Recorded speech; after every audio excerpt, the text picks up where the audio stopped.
बिस्मिल्लाहिर्रहमानिर्रहीम। इय्याका नअबुदु व इय्याका नस्तईन।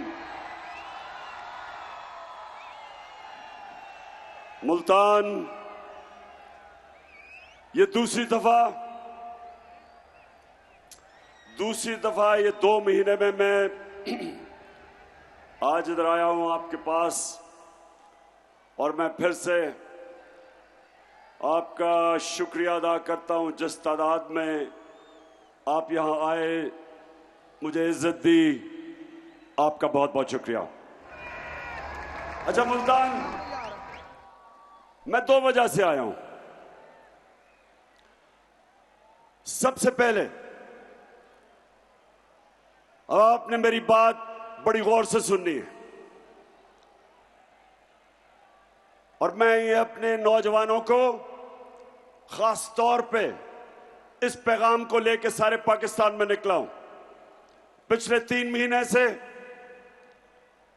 मैं सारी कौम को इन 2 पैगाम, इनकी समझ, इनकी अहमियत, आपके मुस्तकबिल के लिए मैं अपनी सारी कौम को समझाने की कोशिश कर रहा हूं। सबसे पहले मुल्तान याद रखें, सिर्फ वो इंसान या कौम परवाज सिर्फ वो ऊपर कर सकता है जो आजाद हो। कभी गुलाम ना कभी ऊपर जा सकता, परवाज कर सकता, बड़े काम कर सकता है, ना कौम कर सकती है।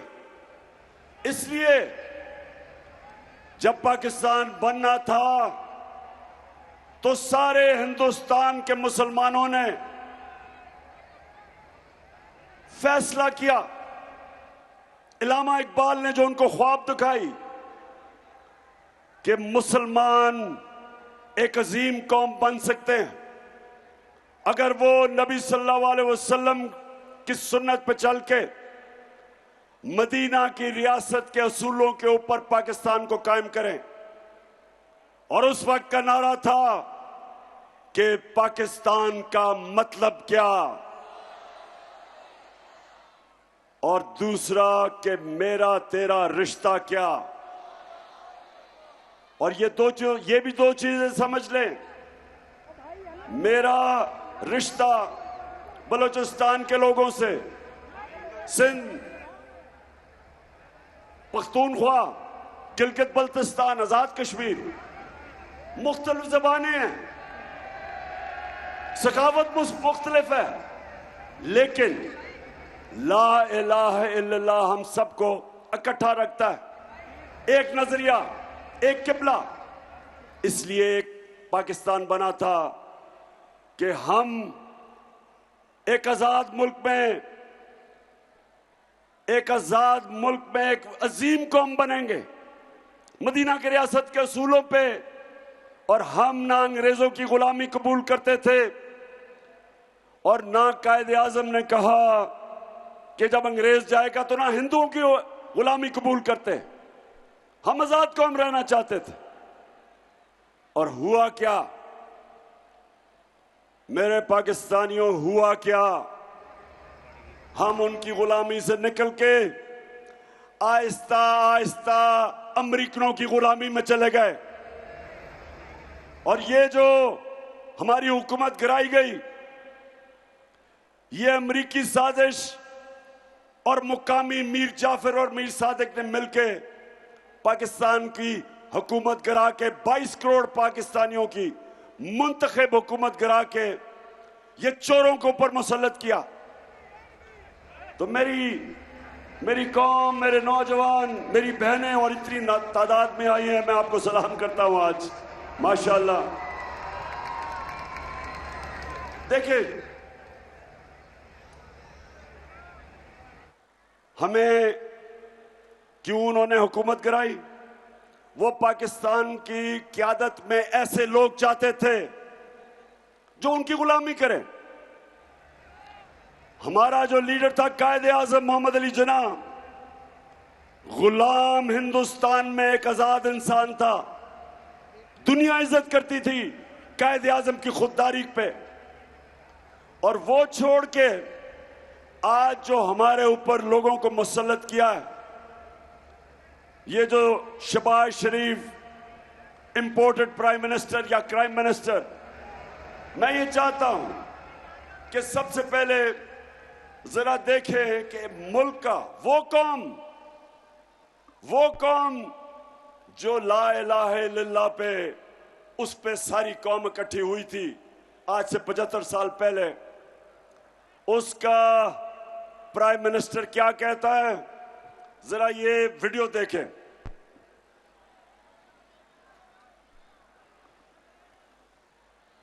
मैं सऊदी अरब से होके आया हूं, मैं यूएई के होके, अभी मैं तुर्की होके आया हूं, और मैंने उन भाइयों को कहा कि आप हमारे बड़े अजीम भाई हैं, हमेशा आपने हमारी मदद की। और मैंने यही कहा, जब मैं आया हूं तो आप समझेंगे शायद ये मांगने आया है। मैं मांगने नहीं आया, लेकिन मजबूरी है। हमारा जिस तरह माजी में 75 साल में आपने हमारा हाथ बटाया है, कुछ अर्सा आप हाथ बटा। मैंने कहा मैं वादा करता हूं कि इंशाअल्लाह हम पूरी कौम हम मिलकर दिन रात मेहनत करेंगे, पसीना कराएंगे, अपने पांव पे खड़े होंगे। अच्छा, अब एक मिनट, अब ये जरा सुने कि 75 साल से आप हमारी मदद करते रहे हैं, हम भीख मांगते रहे हैं। तो मेरे पाकिस्तानियों, और पहले तो फैसला करो कि क्या इसलिए ये मुल्क आजाद हुआ था, इसलिए लाखों लोगों ने कुर्बानियां दी थी कि आज हम इन चोरों के क़यादत के नीचे दुनिया में जलील हों? इसलिए नहीं बना था। हम कभी ना भूलना हम किसकी उम्मत हैं। नबी सल्लल्लाहु अलैहि वसल्लम दुनिया का सबसे अजीम लीडर, हम उसकी उम्मत हैं। और ये लोग जो ऊपर बैठाए हैं हमारे, जरा वो मिनिस्टर का बताएं, जरा वो क्या कह रहा है ख्वाजा आसिफ, ये भी जरा देखें, पहले समझें कि हुआ क्या।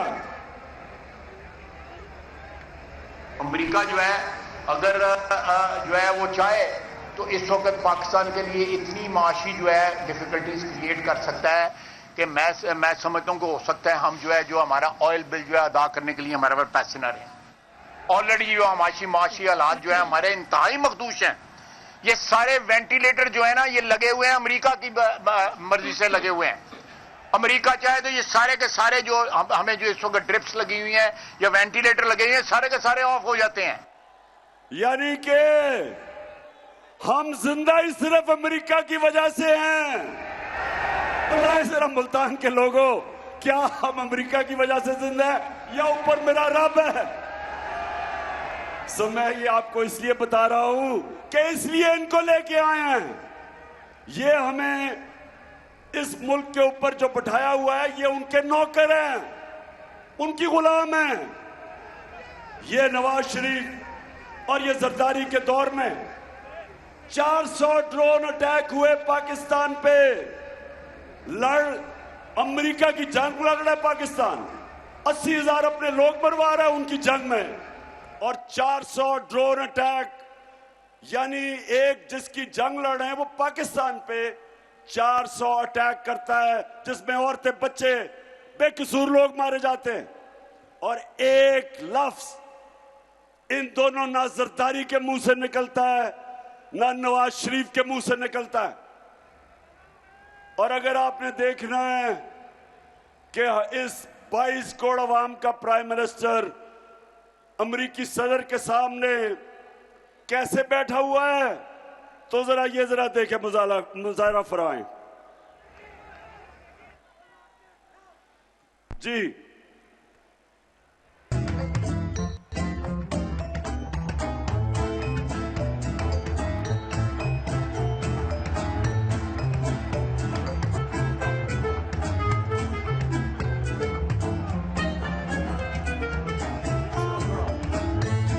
I thank you once again and look forward to welcoming you and Mr. Obama and Mrs. Obama in Pakistan. And Keema and Dal is waiting.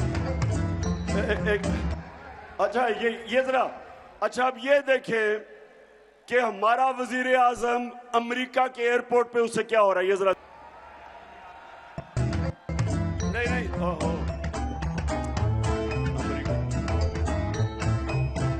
अरे बस बस बस बस, मैं ये सिर्फ आपको इसलिए दिखा रहा हूं पाकिस्तानियों कि मैं आया क्यों मैं आपको जगा रहा हूं कि ये बैठा था Pakistani prime minister American president के साथ और पर्ची से पढ़ के कह रहा था कि मैं तुम्हारा शुक्रिया अदा कर रहा हूं कि कोई गलती ना हो जाए, कहीं वो मेरे पर नाराज ना हो जाए।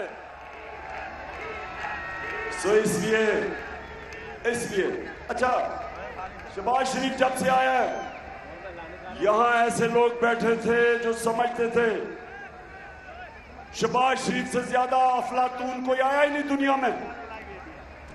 नादान लोग इश्तिहार देख के 50 अरब रुपए के शहबाज शरीफ ने आपके पैसे से इश्तिहार चलाए और उसके बाद वो नादान भी समझने लग गया कि बहुत बड़ा अक्लमंद आदमी था। वो और बात है कि 3 महीने में अल्लाह अल हक है, दूध का दूध पानी का पानी हो गया, सारी कौम को असलियत पता चल गई। जरा आप ये देखें, मुल्क का प्राइम मिनिस्टर शहबाज शरीफ मलिका बरतानिया की सालगिरह है और वो जाता है बरतानिया की एम्बेसी में बरतानिया को सालगिरह करने के लिए, बताने के लिए। और ये जरा तमाशा देखें, केक किसको खिला रहा है? बरतानिया के जो यहां सफीर है उसके मुंह पे केक डाल रहा है।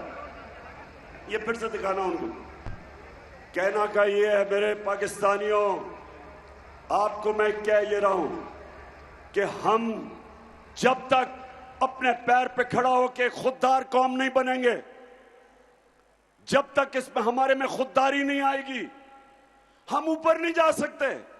हम भिखारियों की तरह कभी किसी से पैसे मांगे, कभी किसी से।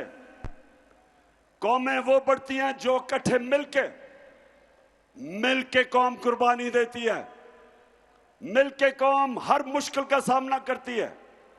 जब 2010 में फ्लड आए और या मुल्तान के पास मैं खुद आया, या मुजफ्फरगढ़ डूबा हुआ था, जिधर भी दुनिया में पाकिस्तानी थे सबने मिलके पैसा चलाया, सबने पैसा इकट्ठा किया। किसी इमदाद के बगैर हमारी कौम इतने बड़े सानिया से निकल गई, क्योंकि कौम थी, कौम इकट्ठी हुई। हम 22 करोड़ पाकिस्तानी कुछ भी कर सकते हैं, लेकिन उसके लिए कौम बनना पड़ेगा। इस तरह के हमारे ऊपर चोरों को जो बिठा दिया है, इससे कौम आगे नहीं बढ़ने लगी। इस तरह कौम जब ऊपर चोर बैठ जाएं, कोई कौम से उम्मीद ना रखो कि वो ऊपर जा सकती है, क्योंकि आज तक दुनिया की तारीख में जब तक कौम ऊपर गई है, कौम मिलके कानून की बालादस्ती कायम करके, इंसाफ दे के, फलाई रियासत बना के, अवाम का ध्यान रख के, तब कौम ऊपर जाती है। अब मैं आपको जरा एक रेडियो आकाशवाणी, जो पाकिस्तानी रेडियो आकाशवाणी है,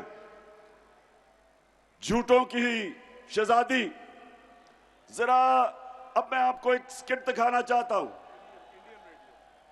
इंडियन रेडियो ये जो आपको फैसल ने बताया था 1965 की जंग में, इंडिया का एक ऑल इंडिया रेडियो होता था आकाशवाणी, वो सारा वक्त खबरें दे रहा हो रहा था कि वो लाहौर भी फतह हो गया और पाकिस्तानी फौज हार गई, यानी हर झूठ की खबरें वहां से आती थी। अब हमारी मरियम बीबी हमारी आकाशवाणी बन चुकी है। तो मैं आप जरा पहले बैकग्राउंड दूं। इन्होंने इस मुल्क का पैसा चोरी करके शरीफ खानदान ने, नवाज शरीफ ने, लंदन के सबसे महंगे इलाके में, मेफेयर, मैं लंदन जानता हूं, लंदन सारा यूरोप में सबसे महंगा शहर है, उसके महंगे इलाके में इन्होंने 4 बड़े महल्लात खरीदे। तो मैंने उसकी निशानदेही की। मैंने जब कहा कि देखें ये आपके पास किधर से पैसा आया ये 4 महल खरीदने के, तो जब मैंने ये पूछा तो सबसे पहले शहबाज शरीफ के, अच्छा ये सुने, ये 2012 की है, सुनाएं। आपकी 4 अपार्टमेंट्स हैं, उनकी 1 अरब से ज्यादा, 1 अरब रुपए से ज्यादा उनकी कीमत है। अब 4.5 अरब तक पहुंच गई है उनकी कीमत। आपने अपनी जो टैक्स में टोटल आमदनी बताई है 94 में, 1.5 लाख रुपए है। मुझे ये बताएं कि आपने अरबों रुपए की मेफेयर में प्रॉपर्टी खरीदी कैसे? बात ये है कि जिन अरबों रुपए, अच्छा अब ये आए हैं जनाब शहबाज शरीफ के बेटे जो अभी सलमान शहबाज, ये क्या कहता है, ये जरा सुने। 2012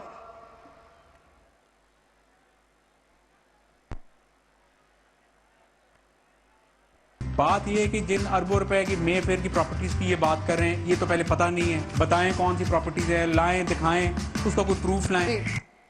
सुन लिया, कहते किधर हैं? अच्छा अब रेडियो आकाशवाणी पाकिस्तान, जरा अब इनको सुने।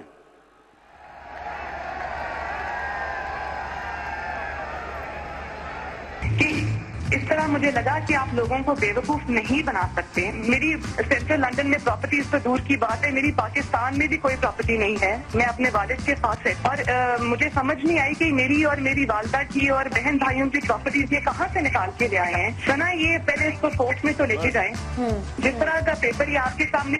अच्छा अब कि ये किधर से निकाल के ले आए मेरी भाइयों की और वालदा की प्रॉपर्टीज? अब इनको नहीं पता था मरियम को कि 2 साल के बाद एक इंटरनेशनल बैनुल-अक़वामी इंकशाफ होगा जिसको कहते थे पैनामा पेपर्स।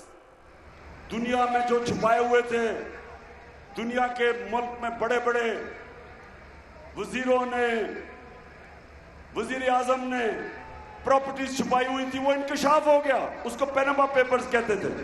जब वो इंकशाफ हुआ तो इनके भाई हुसैन नवाज से जब पूछा गया कि जनाब ये वाकई आपकी प्रॉपर्टीज हैं, मरियम बीबी तो कहती है हमारी कोई लंदन छोड़ो पाकिस्तान में भी प्रॉपर्टी नहीं है।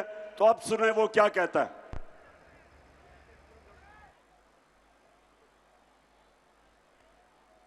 मैं इस बात को तस्लीम करता हूं कि अल्हम्दुलिल्लाह पाक लेन के ऊपर जो अपार्टमेंट्स हैं वो अल्हम्दुलिल्लाह हमारे हैं। मैं इस बात को तस्लीम करता हूं कि उनको ऑफशोर कंपनीज नेस्कॉल लिमिटेड और नीलसन लिमिटेड जो है उनको ओन करती हैं। और मैं आपको ये भी अर्ज करता हूं उनको होल्ड कर रही है इस वक्त मरियम नवाज शरीफ, मेरी हमशीरा जो है। ठीक है जी, ठीक है जी, सुन लिया नहीं बताए, सुना आपने कि मेरी कोई प्रॉपर्टी नहीं। और अल्लाह ने जब अल्लाह का सच सामने ले आया तो कहता कि वो चारों महलात अरबों रुपए के मेफेयर सबसे महंगे इलाके में वो मेरी बहन मरियम नवाज शरीफ ओन करती हैं। अब झूठ बोलने की क्या जरूरत थी? क्यों झूठ बोलना, बताए ना जरा, मुल्तान बताओ। क्योंकि चोरी का पैसा था, आपका पैसा था। और ये जो मैं आपके सामने दूसरी, एक खुददार कौम और दूसरा, कभी भी जिस कौम के प्राइम मिनिस्टर, उसके वजीर उस मुल्क का पैसा चोरी करते हैं, करप्शन करते हैं, वो मुल्क ऊपर नहीं जाता।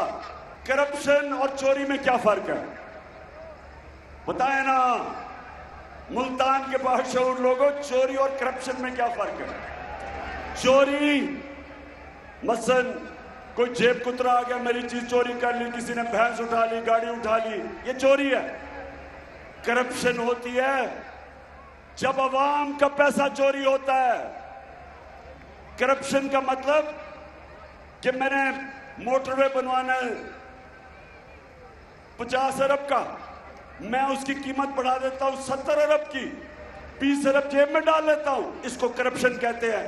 कीमत आप अदा करते हैं, पैसा आपका होता है, आपका टैक्स का पैसा जो इकट्ठा करते हैं उसमें से चोरी होती है। यानी इज्तिमाई अवाम का पैसा चोरी जब होता है और हुकूमत में आके वजीर और वजीर आजम और सरकारी नौकर करते हैं तो वो अवाम का पैसा चोरी होता है। वो पैसा आपके स्कूलों पे, अस्पतालों पे, आपको रोजगार देने पे, वो पैसा उस पर लगना चाहिए, वो इनकी जेबों में चला जाता है। और दूसरा नुकसान क्या होता है कि जब बड़ी चोरी होती है अरबों रुपए की, तो वो पैसा बिस्तर के नीचे नहीं रखा जा सकता, वो अगर मुल्क में रखोगे नजर आ जाएगा। लिहाजा वो पैसा मुल्क से बाहर भेजते हैं, दुगना नुकसान करते हैं। जब चोरी करके आप पैसा बाहर भेजते हैं, आपको डॉलर लेने पड़ते हैं, और जब डॉलर आप लेते हैं, डॉलर की कमी होती है, डॉलर की कीमत ऊपर जाती है, रुपया गिरता है, महंगाई आती है, क्योंकि सारी चीजें जो बाहर से आप खरीदते हैं महंगी हो जाती है। सो एक चोरी का नुकसान, दूसरा जब आप मुल्क से बाहर पैसा भेजते हैं। तो मुल्तान, ये जो हमारी जहाद है, ये 26 साल से इन चोरों के खिलाफ मैं जहाद लड़ रहा हूं, 26 साल से। और मेरा सिर्फ मकसद एक है कि जब तक हम इन बड़े बड़े डाकुओं को कानून के नीचे नहीं लेके आएंगे, हमारे मुल्क का मुस्तकबिल कोई नहीं। हम इसी तरह भिखारियों की तरह भीख मांगते फिरेंगे। श्रीलंका में क्या हुआ है? हमारे दो खानदान 32 साल से हुकूमत कर रहे हैं और चोरी कर रहे हैं। श्रीलंका में एक खानदान 20 साल से मुल्क में मुलव्वस था। क्या हुआ श्रीलंका में? वो खानदान अरबोपति बन गया। उनके एहसास से मुल्क से बाहर इनकी तरह मुल्क का दिवालिया निकल गया। जान बचा के मुल्क से भागे हैं, वो जान बचा के भागे हैं। तो पाकिस्तानियों, ये ही यहां हो रहा है। मुल्क को मुश्किल में डाल दिया। आईएमएफ के 22 दफा आईएमएफ के पास हम गए, और ये तो जमातें 32 साल से इक़्तिदार में थी। तो जो मुल्क मकरूज होता गया, ये अमीर होते गए। कर्जा आपने देना है। आज जो आईएमएफ हुक्म करती है कि पेट्रोल की कीमत बढ़ा दो, गैस, बिजली, डीजल, सारी जो आज हुक्म मिलता है मानना पड़ता है आपको, क्योंकि वो कर्जे दे रहे हैं। सुल्तान, सुने जरा, गौर से सुने। हम जब तक अपने मुल्क में और कौम करप्शन के खिलाफ लड़ती है, याद रखें, इमरान खान अकेला नहीं लड़ सकता। 26 साल से मैं लड़ रहा हूं, लेकिन जब तक कौम साथ नहीं मिलती, आप ये जंग नहीं जीत सकते, क्योंकि ये ताकतवर लोग हैं, पैसा है इनके पास। हमने इतनी कोशिश की 3.5 साल में कि ये जरदारी और ये शरीफों के जो पुराने बने हुए केस थे, इनको सजा हो, लेकिन ताकतवर थे, यहां लोग थे जो उनको सजा होने नहीं देते थे। हमारा इंसाफ का निजाम ऐसा था कि वो खींचते गए। महंगे महंगे वकील थे, हुकूमत सरकारी वकील मुकाबला नहीं कर सकते, फिर पैसा चला देते थे। हम 3.5 साल में इन ताकतवर डाकुओं को नहीं सजा दिलवा सके, और आज फिर वो ऊपर आ गए। लेकिन ये जो हमारा इलेक्शन आ रहा है इतवार को, ये एक मुल्क के लिए एक फैसला कुन वक्त है। हम सब ने मिलकर इनको शिकस्त देनी है। जब तक कौम नहीं खड़ी होगी, आप इनसे आजाद नहीं होंगे। और मैं आखिर में जो दूसरी बात करना चाहता हूं, ये जो सारे 60% कैंप जो हमारी कैबिनेट है वो जमानत पे है। ये जो सारे मिलके इस वक्त कोशिश कर रहे हैं कि तहरीक इंसाफ के खिलाफ मुकदमे किए, FIR किए, केसेस करो, ये भी कोशिश कर रहे हैं कि हमें गद्दार साबित किया जाए। और सबसे बुरी कोशिश कर रहे हैं कि किसी तरह तहरीक इंसाफ की, हमारी और फौज की लड़ाई हो। कान खोल के सुन लो, हमारी कभी फौज से लड़ाई नहीं होगी कि ये हमारी फौज है। ये वो लोग हैं जो हमारे मुहाफिज हैं, हमारी इनसे लड़ाई नहीं होगी, हमारी लड़ाई आपसे होगी। और जब तक हम जिंदा हैं, हम आपको छोड़ेंगे नहीं। इनकी पूरी कोशिश है इनकी पूरी कोशिश है जब ये इक्तदार में नहीं थे कि हमारी फौज को बुरा भला कहा जाए। जब ये पावर में नहीं थे तो जरा सुने कि ये किस तरह की बातें करते थे हमारी फौज एस्टेब्लिशमेंट के खिलाफ। जरा ये सुने।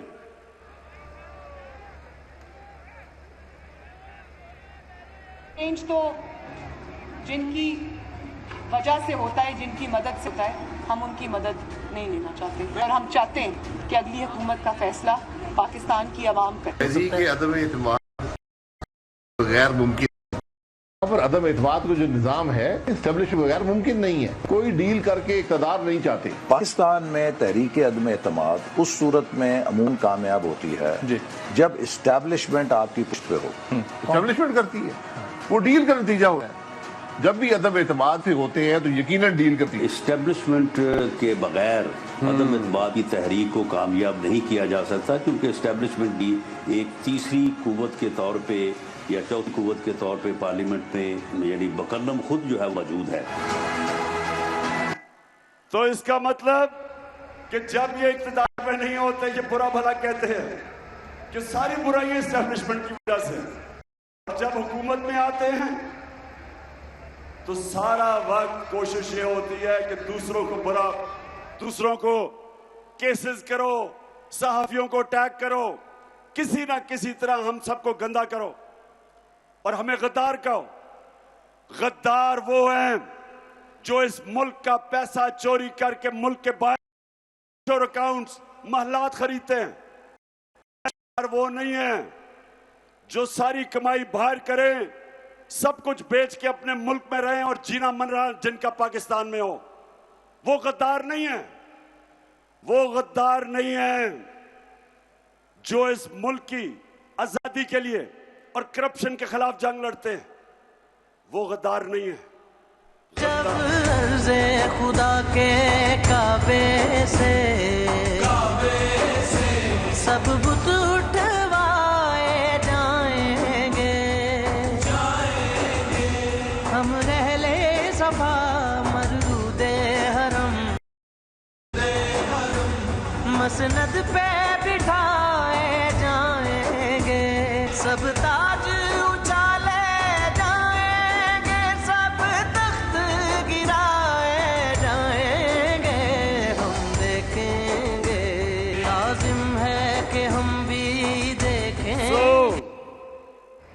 मुल्तान आखिर में सुने, हमारी जमात तहरीक इंसाफ वो जमात है जो सारे सूबों के अंदर है। वो जमात जो इस मुल्क को इकट्ठा रख सकती है।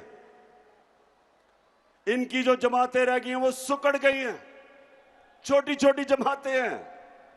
ये एक मुल्क की वफाकी जमात है और इस वक्त जो हमारे दुश्मन मुल्क को तोड़ना चाहते हैं वो चाहेंगे कि तहरीक इंसाफ कमजोर हो। हिंदुस्तान में खुशियां बनी जब शहबाज शरीफ आया, इस्राइल ने खुशी बनाई। मगरबी मीडिया जो मुझे जानता है वहां भी उन्होंने इस्तकबाल किया इस चोर का। लेकिन जिधर जिधर मुसलमान मुल्क थे उनकी मीडिया पढ़े, सबको अफसोस हुआ कि एक 22 करोड़ की मुंतखब की हुई हुकूमत जिसका वजीर आजम दुनिया में जाके इस्लामोफोबिया की बात करता था और नबी सल्लल्लाहु अलैहि वसल्लम के खिलाफ जो बेहुरमती उनकी करते थे, उनकी शान में गुस्ताखी करते थे, उसकी आवाज उठाता था, यूएन में उठाता था, ओआईसी में उठाता था। मुसलमान दुनिया में लोगों ने अफसोस बनाया, दुश्मन खुश हुए। तो पाकिस्तानी फौज दूसरी चीज है जो मुल्क को इकट्ठा रख सकती है, लेकिन अकेली वो इकट्ठा नहीं रख सकती जब तक कि एक फेडरल, एक पार्टी जो सारे सूबों में मुल्क को यूनाइट करे। तो ये साजिश है कि हमें उनके खिलाफ करें और कोशिश करें कि हमारी जमात टूटे। नुकसान पाकिस्तान का है, फायदा इन चोरों का है। इन चोरों को, जिनके पैसे बाहर पड़े और प्रॉपर्टीज बाहर पड़ी हैं, इनको क्या फर्क पड़ेगा कि पाकिस्तान को अगर नुकसान पहुंचता है? ये जब मुश्किल पड़ती है बाहर भाग जाते हैं। हमारा जीना मरना इस मुल्क में है और अब मैं आखिरी दम तक अपने मुल्क के लिए लड़ूंगा। मैं इन सब का मुकाबला करूंगा और आप सब ने मेरे साथ मिलकर इनका मुकाबला करना है।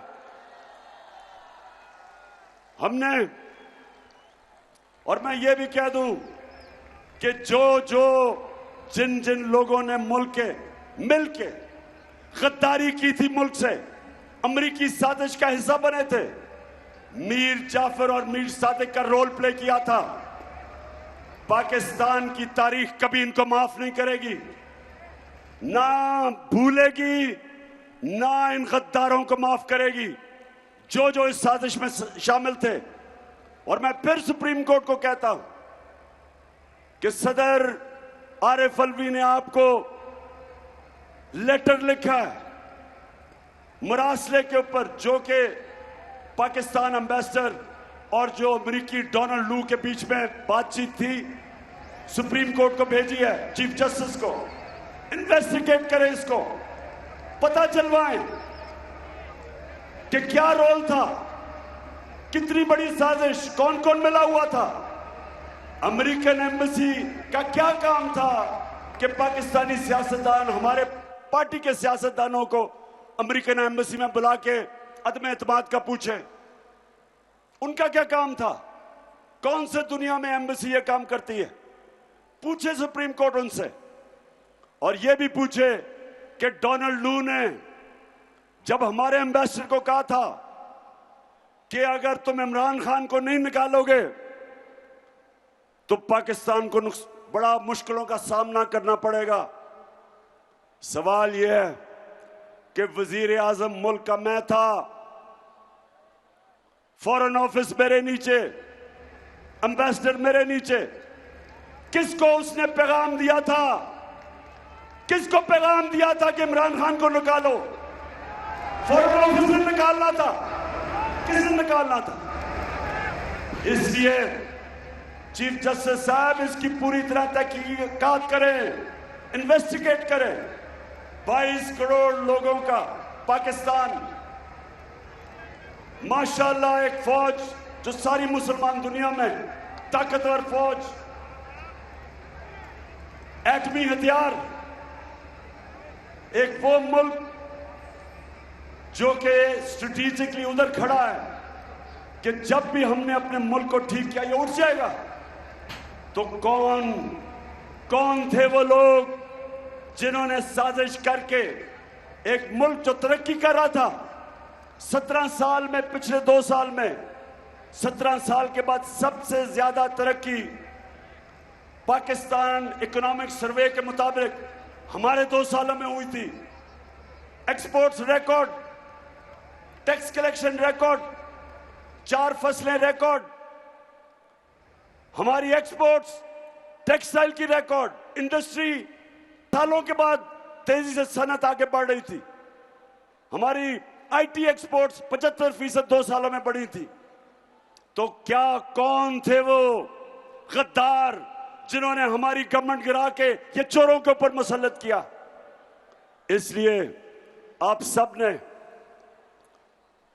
ने तैयारी करनी है। 17 तारीख को इन लोटों को शिकस्त देनी है और आपने सबने जिम्मेदारी लेनी है। खास तौर पे मैं अपनी बहनों को कह रहा हूं कि औरतों के पोलिंग स्टेशन के ऊपर सबसे ज्यादा धांधली होती है। ये सिर्फ धांधली से हमें हरा सकते हैं, सिर्फ धांधली से।